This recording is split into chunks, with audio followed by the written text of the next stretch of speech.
Welcome to the 81st Annual Golden Globes. Oh no. What are we watching? Is this a high school talent show? What are you doing here?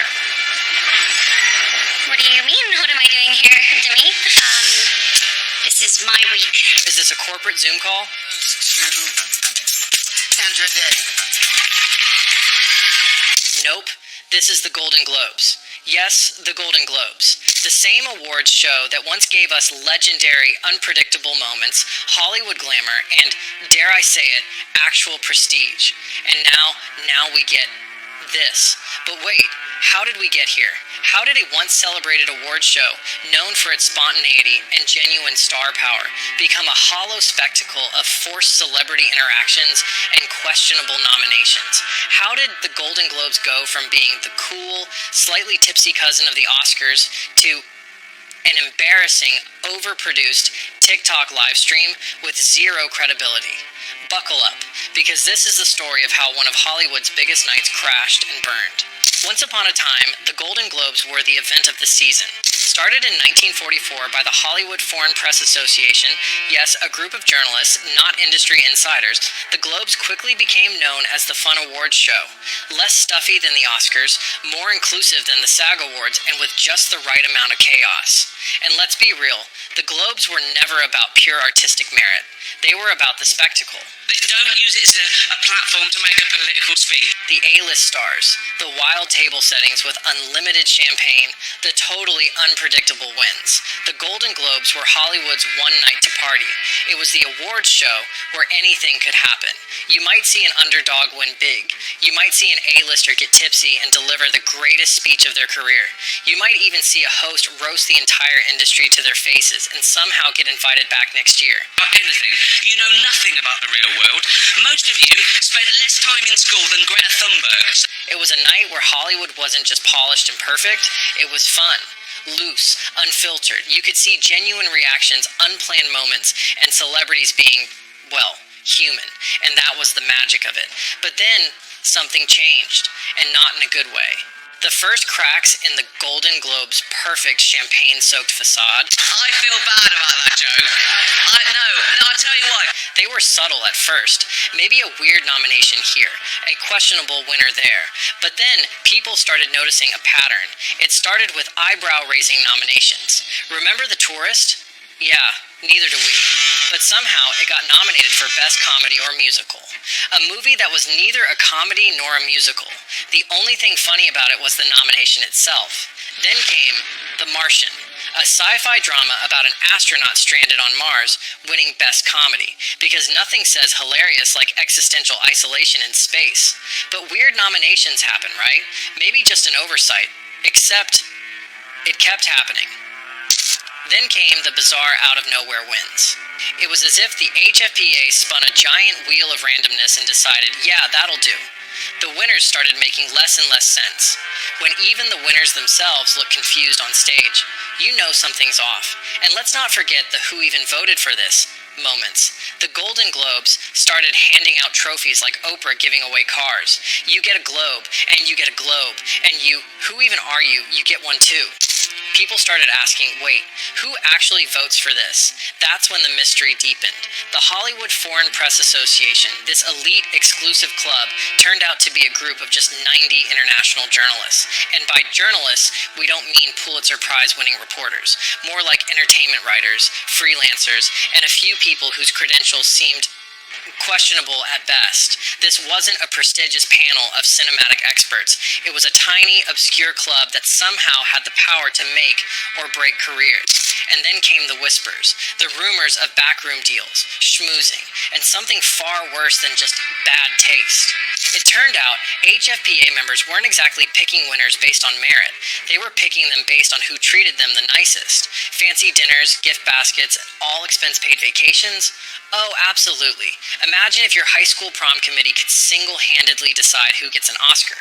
Yeah, that's basically what was happening. But it didn't stop at minor perks. These weren't just casual dinner invitations. We're talking luxury treatment.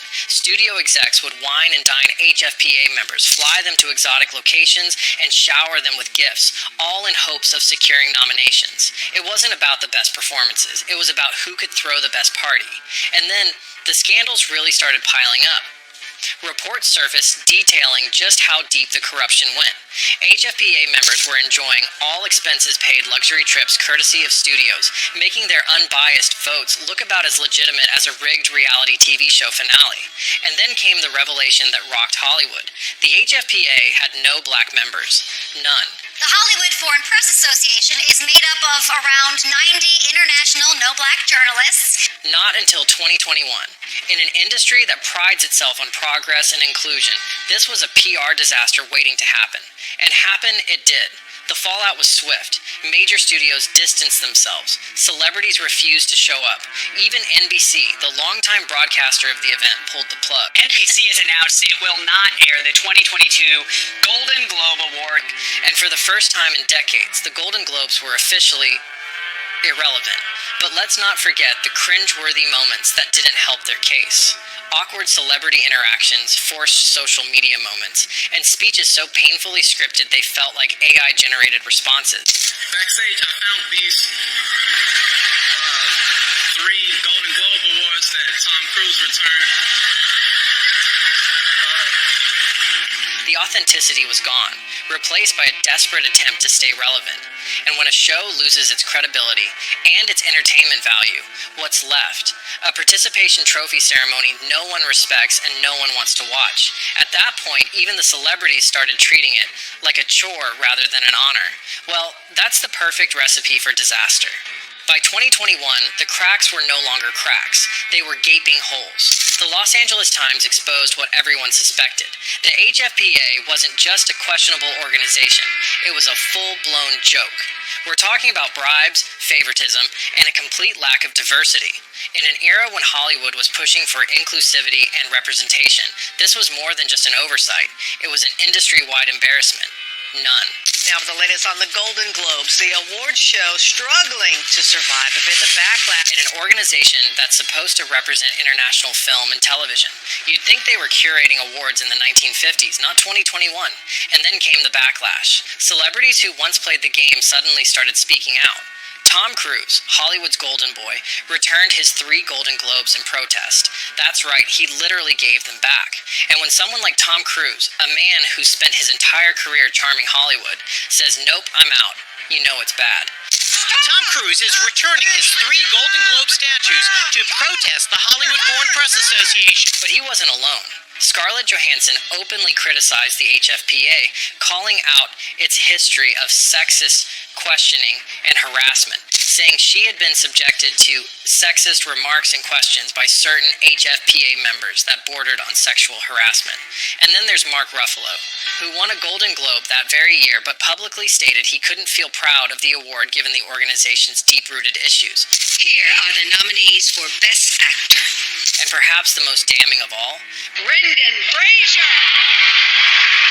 Brendan Fraser, a former Hollywood A-lister who revealed he was sexually assaulted by a high-ranking HFPA member, refused to attend the Globes entirely, stating, "My mother didn't raise a hypocrite."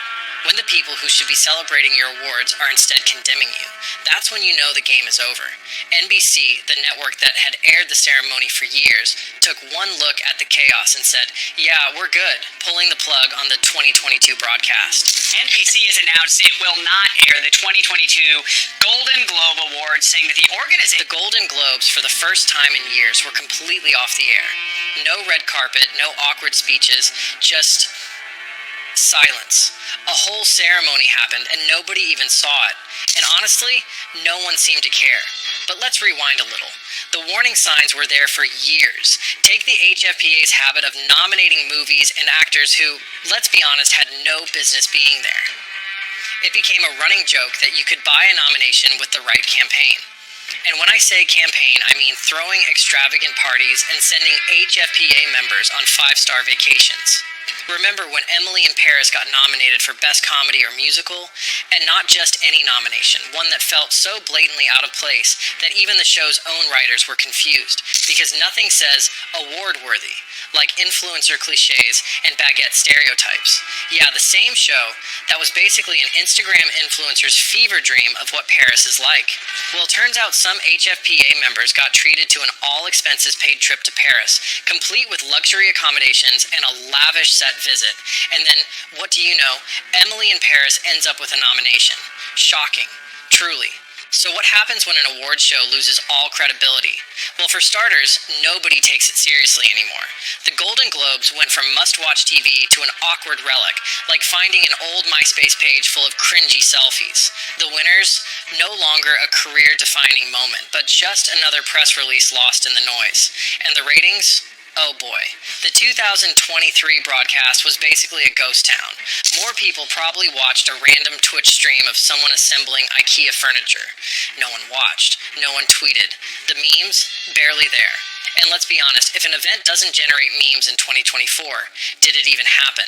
Meanwhile, the industry has moved on. Other awards shows, like the Critics' Choice Awards and SAG Awards, have started filling the void. And the Golden Globes, they're like that one high school reunion where nobody shows up because the popular kids got canceled.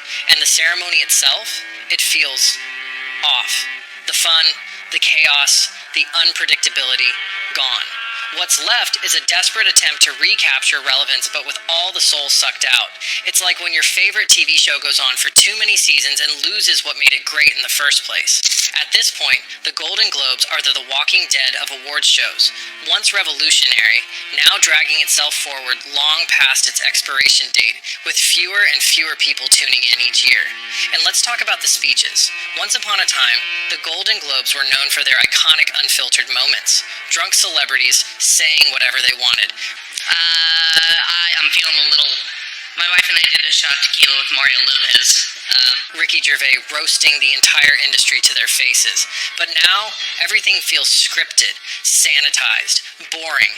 It's like watching a corporate PowerPoint presentation, but with more sequence. But the real death blow, the public just doesn't care anymore. The Golden Globes were always the fun awards show because they didn't take themselves too seriously. But when people realized the whole thing was basically a rigged popularity contest, it stopped being fun. And once you lose the fun factor, what's the point? So, can the Golden Globes be saved? Well, maybe, but it would take a complete reinvention, a total purge of the old system, more transparency, more credibility, and, let's be real, less corporate nonsense. First, they'd need to completely overhaul the HFPA. More diverse membership, real film critics, and people who actually care about the craft rather than just the perks. Second, they need to embrace the chaos again. Let celebrities be weird. Let the speeches be real. Let the hosts say what they actually think. Bring back the unpredictability that made the Globes worth watching in the first place. But here's the real question. Do we even need the Golden Globes anymore? Hollywood has changed. The way we consume entertainment has changed. Maybe this is just the natural order of things. Maybe the Golden Globes were never meant to last forever. Or maybe, just maybe, it's time for a new awards show. One that actually means something. One that's not just a glorified networking event for rich people. Maybe an awards show voted on by the actual audience. Maybe something that reflects what people genuinely love, rather than what a handful of journalists decide is worthy. Imagine an awards show that actually celebrates movies and TV shows people watch, instead of making everyone feel bad for not having seen an obscure 3-hour drama about existential despair.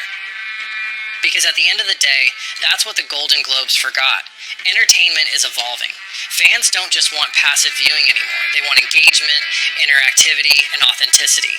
And that's something no amount of forced celebrity banter can fix. Until then, we'll always have the memes. Oh, and speaking of engagement, this is where you come in. If you want more deep dives like this, more brutal honesty, and more awards show takedowns, or who knows, maybe the blueprint for the real awards show we actually deserve, hit that subscribe button.